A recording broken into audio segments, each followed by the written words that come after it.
Setelah kematian F akibat terkena artefak suci yang asli, Dee mengingat kejadian 12 tahun yang lalu, saat Ranger pertama kali menginjakkan kaki di benteng terbang setelah mengalahkan semua bos monster.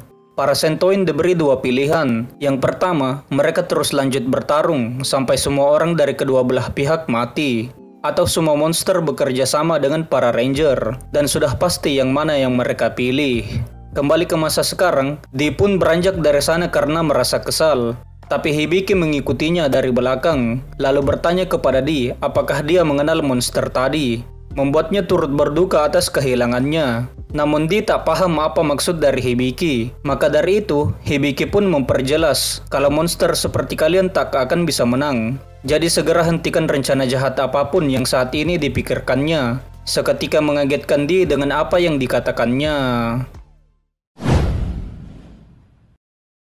Yo, halo guys para pencari hiburan lewat media anime. Kembali lagi bersama MC Naif di sini.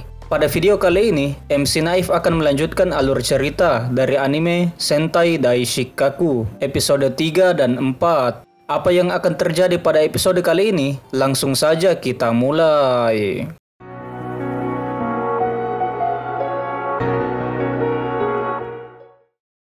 Hibiki ternyata mendengar obrolan antara Yumeko dengan Dee sebelumnya, dan akhirnya mengkonfrontasi monster yang menyamar sebagai manusia itu. Dia menyuruh Dee untuk menyerah, walaupun perang terus dilanjutkan, pada akhirnya keadilan pasti akan menang, ujarnya. Dee membalas apanya yang keadilan dengan nada kesal.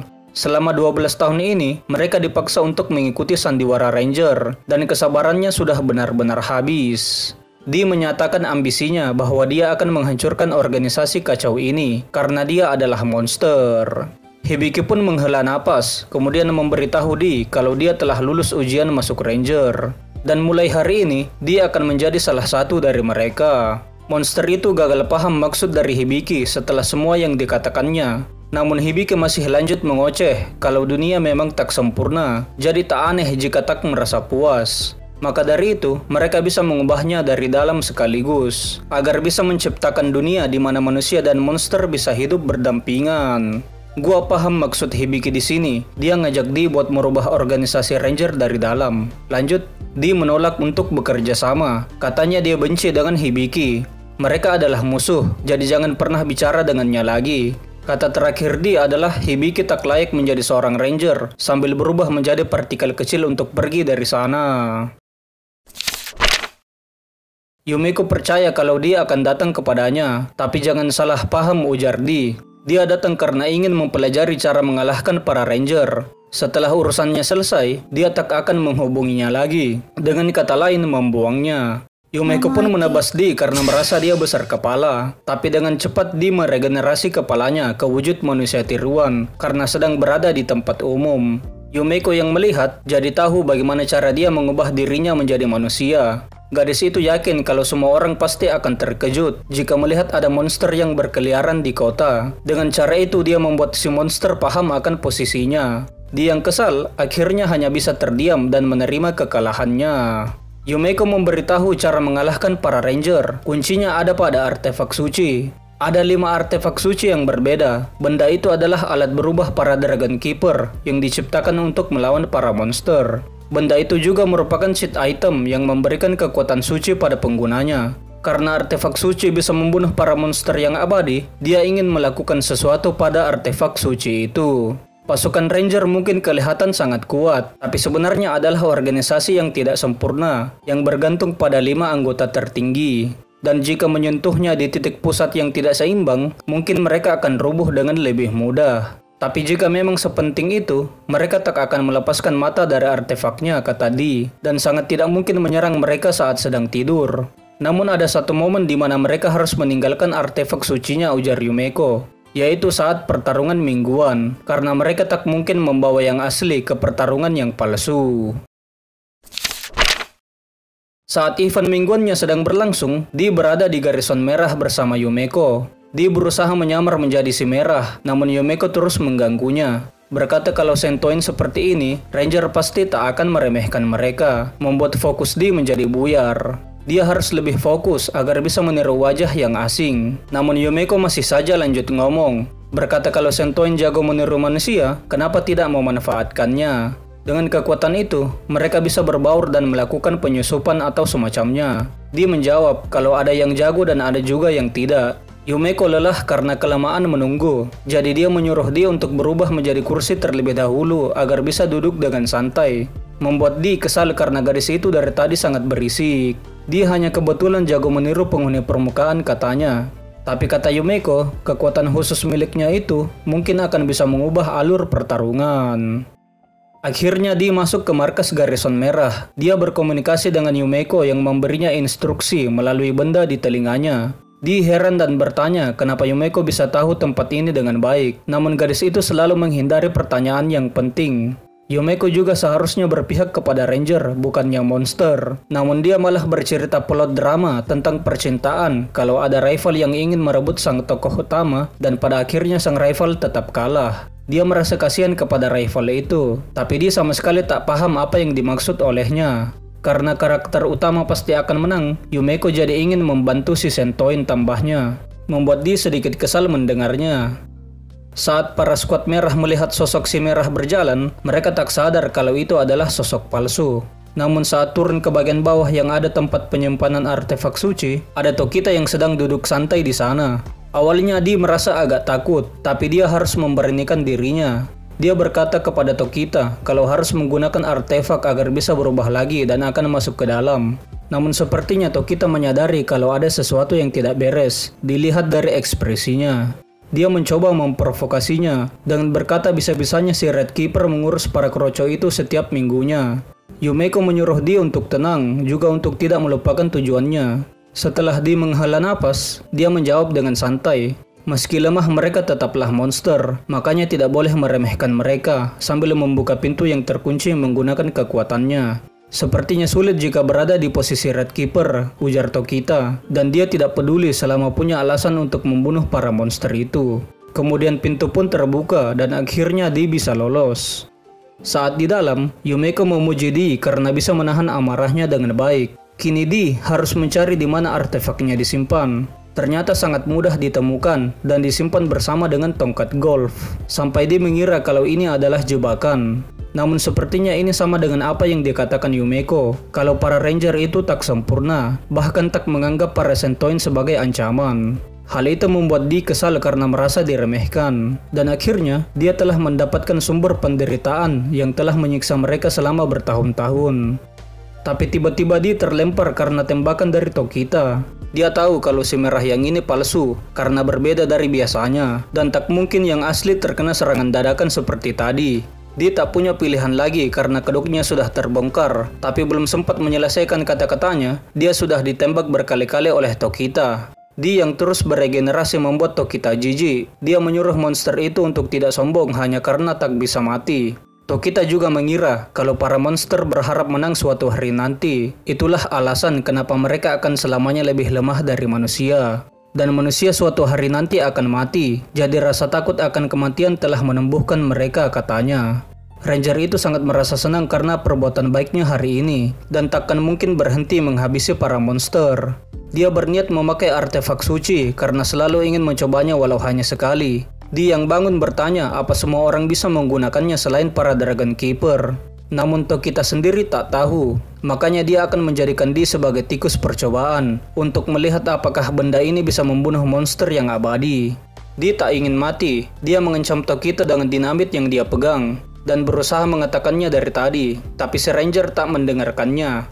Dia akan meledakkan tempat ini jika dia menyerangnya. Karena takut, Tokita menurunkan artefak itu dan ingin bicara baik-baik. Dia makin mengancamnya dengan menyalakan korek api. Dia ingin memberikan rasa takut akan kematian yang sangat disukai Ranger itu. Lalu saat apinya sudah sangat dekat, Tokita panik dan berteriak, memberikan kesempatan kepada Di untuk mengambil tongkat golf dan melayangkan pukulan tepat di kepalanya. Seketika Tokita terlempar dan kesakitan. Dia tak bisa bertingkah sok keren seperti para Ranger, jadi jangan salahkan dirinya karena menggunakan kelicikan. Tokita pun dibabat dengan tongkat golf sampai dia pingsan. Yumeko kembali memuji Di kalau dia ternyata lebih kuat dari dugaannya, dan dia sangat bersyukur menyuruhnya melakukan ini. Dia terganggu karena terus dipuji. Entah kenapa dia merasa kesal, padahal baru saja berhasil menang sekali. Saat sampai di atap melalui gorong-gorong, Yumeko berkata kalau dia mungkin harus memberikan hadiah, tapi dia sama sekali tak membutuhkan hadiah. Dan sayang sekali, pembicaraan manis ini harus terhenti karena dia disibukkan dengan kedatangan seorang tamu. Si Merah menyuruh agar artefaknya dikembalikan dan si monster segera enyah dari sini. Namun Di tak mau menerimanya, jadi pertarungan tak bisa dihindari. Serangan demi serangan dilancarkan ke si Merah, tapi tak satu pun yang mengenainya. Yang ada malah kaki Di tertangkap dan dia dilempar ke dekat penampungan air. Saat dibangun, tangan kanannya berada di atas penampung air. Dia menarik tangannya kembali ke tubuh utamanya, menggunakan kemampuan regenerasi sekalian menjatuhkan penampung itu ke arah si Merah. Namun si Merah memukul benda itu dengan pipa hingga terlempar jauh.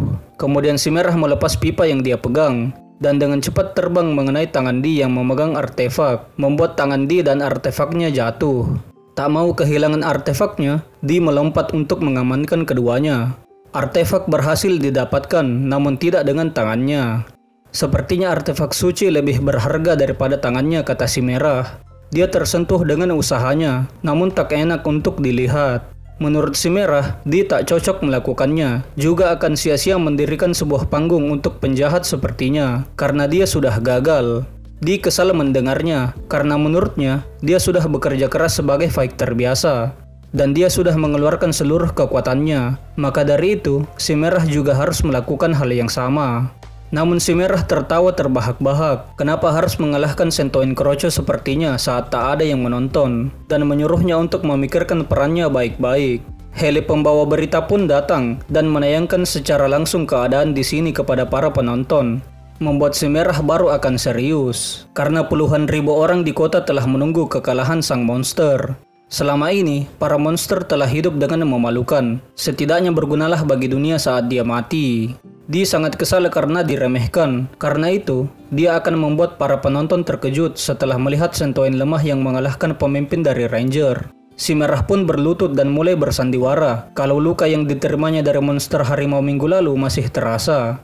Bodohnya Di percaya dengan perkataannya, tapi tiba-tiba si Biru datang dan menendang kepala Di. Dia heran dengan apa yang baru saja dilakukan si Merah karena menunduk seperti itu. Dan mereka pun lanjut bersandiwara di depan kamera. Katanya mereka hanya melindungi setiap orang di planet ini bersama dengan rekannya. Si Pink ingat kalau dia adalah Sentoin yang minggu lalu. Beda halnya dengan si Merah yang tidak mengingat apa-apa. Dia pun menyuruh Blue menghabisi pengkhianat itu menggunakan artefak suci miliknya selagi ada kesempatan. Bisa menghabisi pengkhianat juga sedang dilihat oleh para penonton. Tapi sebelum itu, si Kuning dan Pink punya pendapat yang berbeda. Makanya si Hijau memberi saran agar monster itu menyerahkan dirinya dan menjadi tawanan mereka. Tapi Di malah menolaknya selagi si Merah mengoceh kalau keselamatannya akan terjamin.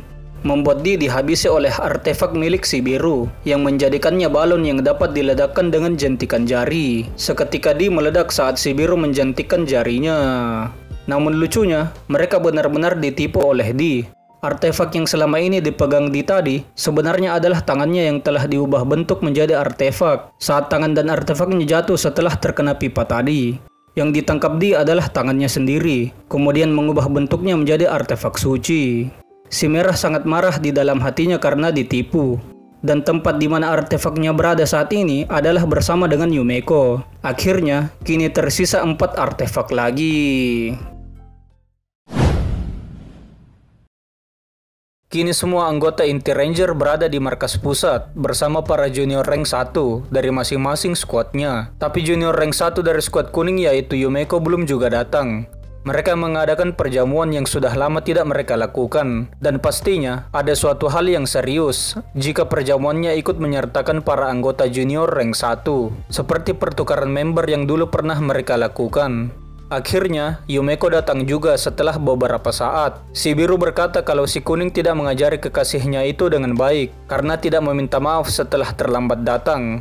Yumeko membalas saat si Biru marah karena tidak menggubrisnya kalau hubungan Dragon Keeper dan body mereka memang ada berbagai macam. Tapi sepertinya si Biru menganggap badinya seperti kekasih. Membuat si Biru naik pitam, tapi badinya langsung menyundulnya. Cara bicara si Biru sangatlah kasar, ujar Aizome. Jadi dia harus menjadi karakter pendiam seperti yang sudah mereka bicarakan.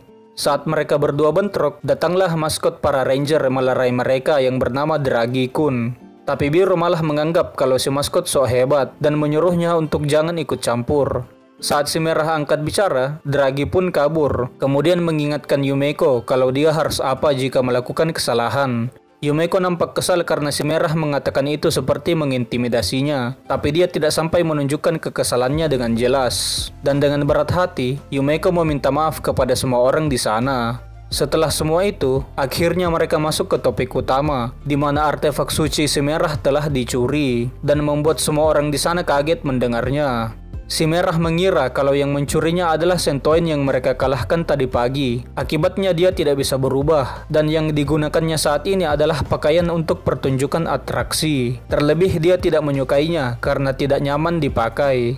Ada beberapa yang tidak percaya kalau Sentoin biasa bisa melakukannya, juga berspekulasi jika si Sentoin tak memiliki artefaknya, bisa saja sudah disembunyikan. Yumeko ikut andil memberi pendapat, berkata kalau ada kemungkinan artefaknya telah diberikan kepada seseorang dengan wajah datarnya. Ngeri juga Yumeko di sini bermain sebagai orang tak bersalah. Lanjut, Merah berjanji akan menghantamkan palu keadilan kepadanya karena tak bisa dimaafkan. Hanya beberapa orang yang tahu perjanjian mereka bersama para monster. Agar bisa lebih berhati-hati, mereka berniat memikirkan cara untuk menanganinya. Si junior rank 1 skuad Merah angkat bicara. Dia menyuruh Red untuk bertanggung jawab atas kesalahan fatal ini dan bertanya ke si Merah apa dia masih berniat menjadi senior rank 1 setelah melakukan kesalahan yang sangat besar. Si Pink sempat menengahi bahwa saat ini mereka dalam keadaan darurat, tapi dengan cepat dibantah kalau yang menyebabkan keadaan ini adalah si Merah. Artefak suci adalah landasan dari para ranger dan harapan terakhir yang melindungi umat manusia dari para monster. Sangat tidak masuk akal kalau sampai dicuri. Si Merah pun didesak agar turun dari posisinya sebagai Dragon Keeper. Di mata Yumeko, Himura yang rambut putih itu ocehannya sangat bagus. Padahal dia adalah orang yang membocorkan informasi terkait artefak suci. Karena hal ini, Yumeko tak suka dunia orang dewasa.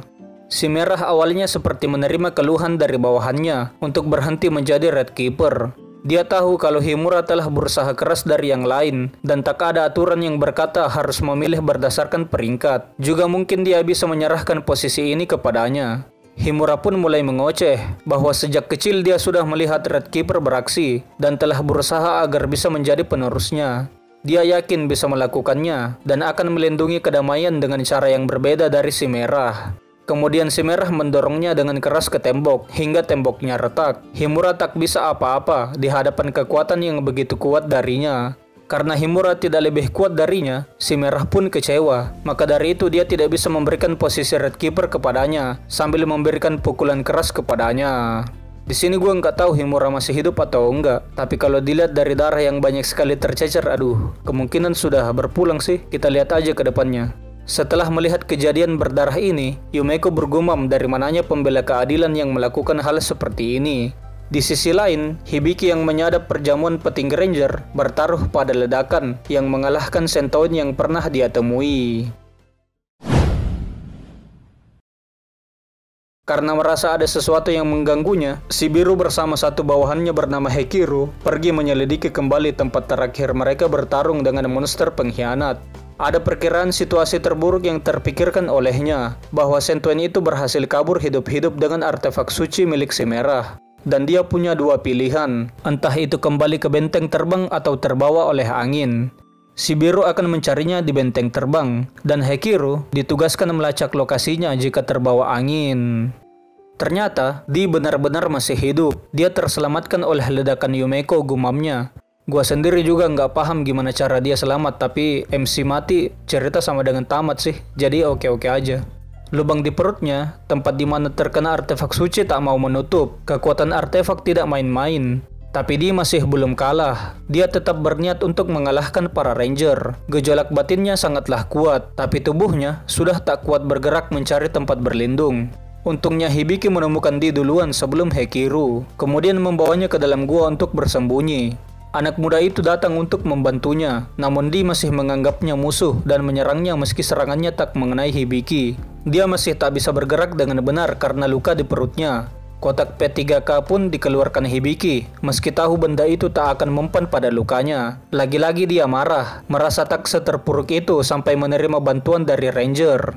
Karena menolak bantuan, Hibiki berkata, apa dia tidak bisa menutup lukanya itu dengan kemampuannya sebagai monster. Wajahnya bisa berubah, pasti lukanya juga bisa. Karena dia tak bisa melakukannya, dia dikatain oleh Hibiki. Seketika membuat dia kesal dan memunculkan ide untuk memindahkan sedikit bagian tangannya ke bagian yang terluka. Ini adalah kemampuan yang melampaui pemahaman manusia, yang merupakan sebuah keajaiban, kata Hibiki. Mendengar itu, dia malu sambil berusaha memperlihatkan kekuatannya seperti merubah tangannya menjadi kucing. Juga wajah Hibiki atas request dari orangnya langsung. Kemudian mengubah tangannya menjadi topeng wajahnya sendiri yang membuat orang lain bisa menyamar sebagai Sentoin. Hibiki memakai topeng itu lalu berkata kini dia sudah menjadi bagian dari Sentoin. Tapi dia membalas kalau dia tidak pantas sama sekali. Terlebih mana bisa menahan ledakan setiap harinya. Perut dia masih sakit. Akhirnya dia beristirahat lagi dan menanyakan apa keperluan manusia itu. Hibiki menjawab bahwa dia ingin lebih mengenal sang monster di hadapannya, juga ingin si monster mengenal dirinya. Tapi dia menolak.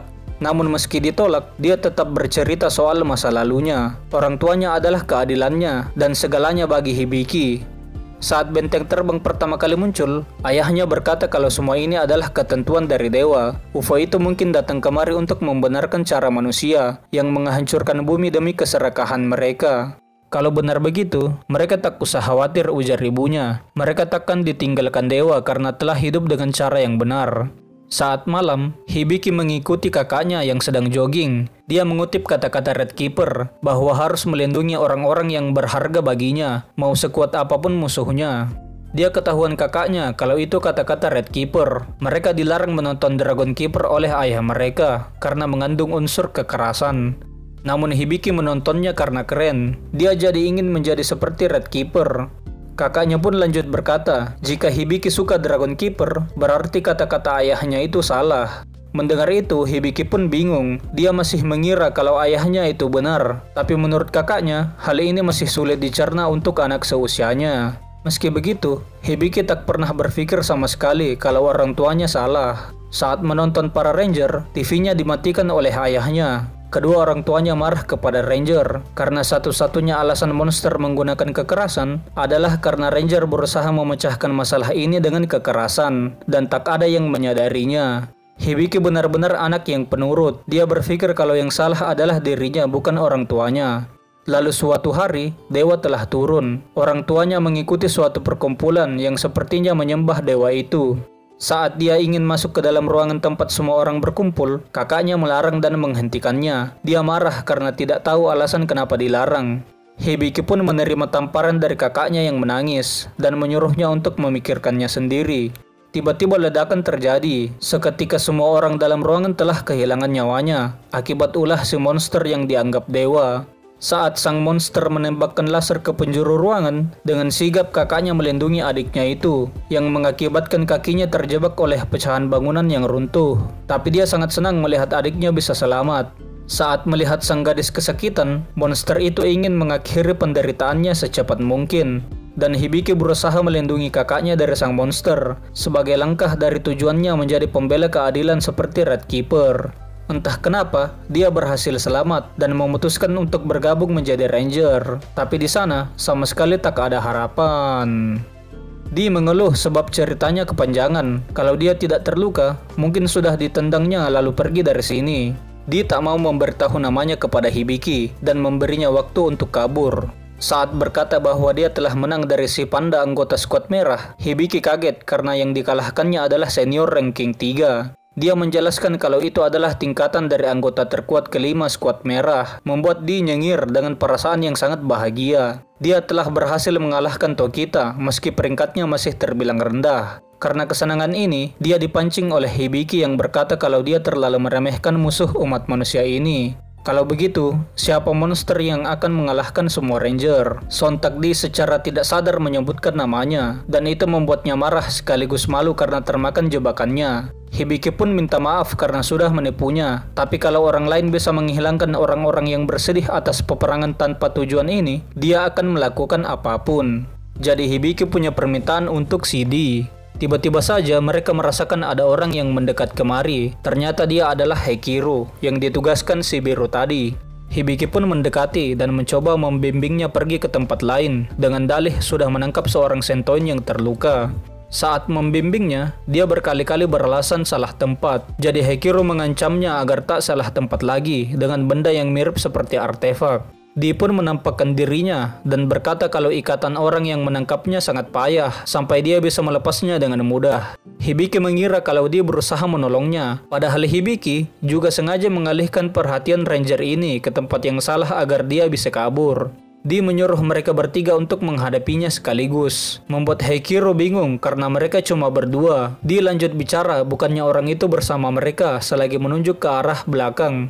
Saat mereka menoleh, Di pun melompat dan mendaratkan tebasan di kepala Heikiro, tapi tidak bisa membelahnya karena luka yang membuat tubuhnya menjadi rapuh. Ranger itu marah akibat terkena trik licik musuhnya, kemudian mengaktifkan artefak suci yang dipegangnya. Di heran, bukannya artefak suci hanya bisa dipakai oleh para Dragon Keeper, dan ternyata benda itu hanyalah replika, tapi sudah cukup untuk menghancurkan sentoin. Mendengar itu, Di pun kabur menjauh dari musuhnya dengan sangat cepat. Dia tak pernah diberitahu oleh Yumeko tentang replika artefak suci, jadi dia berusaha sekuat tenaga menghindari semua serangan yang dilancarkannya. Saat ini, dia harus melewati rintangan ini. Jika tidak, mimpi untuk mengalahkan Dragon Keeper sangat tidak mungkin tercapai. Saat Heikiro menebas semua pohon di sekelilingnya, dia mengira monsternya telah kabur. Namun rupanya dia bersembunyi di dalam salah satu pohon tumbang, dan dengan sigap dia merebut artefak Heikiro. Sekuat apapun senjata proyektil dilancarkan, tak akan berguna jika dia bisa menyelinap ke dekatnya. Saat mencoba memakai artefak itu, tangan dia serasa terbakar dan meleleh. Ini akibat kekuatan yang dipinjam Heikiro dari Shibiru. Belum ada penjelasan tentang kekuatan yang dipinjam ini, tapi dia hanya bilang kekuatan ikatan yang membuatnya bisa bertarung seperti ini. Dia punya leader yang sangat dihormati, teman yang bisa dipercaya dan junior yang bisa diandalkan, juga orang-orang yang harus dilindunginya. Kekuatan ikatanlah yang menjadikan manusia kuat. Setelah mengoceh, dia baru sadar kalau dia sudah kabur menjauh dan hilang dari pandangannya. Dan saat dia kabur, Hibiki pun mendekatinya. Kini Hibiki ditawan oleh si monster, dan Heikiro memikirkan kalau ada kemungkinan mereka sudah bertukar tempat menggunakan kekuatan si monster.